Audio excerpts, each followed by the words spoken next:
நார்மலாகவே டிஃபன் சாப்பிட மாட்டேன் அடம் பிடிக்கிற குழந்தைங்களுக்கு இந்த மாதிரி நம்ம வைப்ரண்ட்டாக டிஃபன் செஞ்சு கொடுத்தோம், ஸ்நாக்ஸ் செஞ்சு கொடுத்தோம்னா ஜாலியாக சாப்பிடுவாங்க. அந்த மாதிரி ஒரு ரெசிபி தான் இன்றைக்கி பார்க்க போகிறோம். அதுக்காக ஒரு 10 சங்குப்பூ எடுத்திருக்கேன், ப்ளூ கலர் சங்குப்பூ. நான் அதில் தண்ணி ஒரு 1.5 டம்ளர் தண்ணி, அந்த பூவை நல்லா கொதிக்க வச்சு அந்த சுடு தண்ணியை எடுத்து ஓரமாக வச்சுக்கிறோம். இந்த தண்ணியை தான் நம்ம இடியாப்ப மாவில் கலந்து இடியாப்பம் சுட போகிறோம். இப்போ இடியாப்ப மாவில் கொஞ்சம் உப்பு போட்டு அந்த சங்குப்பூ தண்ணி இருக்குது இல்லையா, அது சூடாகவே ஊற்றணும், ஆறக்கூடாது. சூடாக அந்த இடியாப்ப மாவில் கலந்து நல்லா மிக்ஸ் பண்ணி ஓரமாக எடுத்து வச்சுக்கோங்க.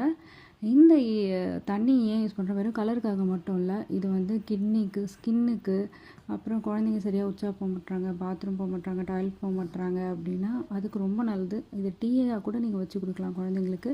ஹெல்த் பெனிஃபிட்ஸ் இதில் ரொம்ப அதிகம். அதுக்காகவும் தான் இதை செஞ்சு கொடுக்குறோம். இப்போ இடியாப்ப குழாயில் உள்பக்கமும் அந்த மேல் குழாயிலையும் தேங்காய் எண்ணெய் தடவி மாவை நல்லா உருட்டி அதில் போட்டு பிழிஞ்சு எடுத்தால் 5 மினிட்ஸில் இடியாப்பம் ரெடி.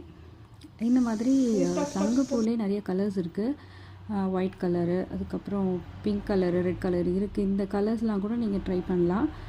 ஸோ நீங்களும் இந்த இடியாப்பம் ட்ரை பண்ணி பார்த்துட்டு எப்படி இருந்ததுன்னு கமெண்ட் செக்ஷனில் சொல்லுங்கள்.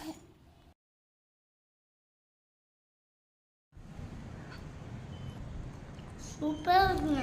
நீங்களும் எப்படி இருக்கு செஞ்சு பார்த்து சாப்பிட்டு எப்படி இருக்குன்னு கமெண்ட்டில் சொல்லுங்கள். பாய்.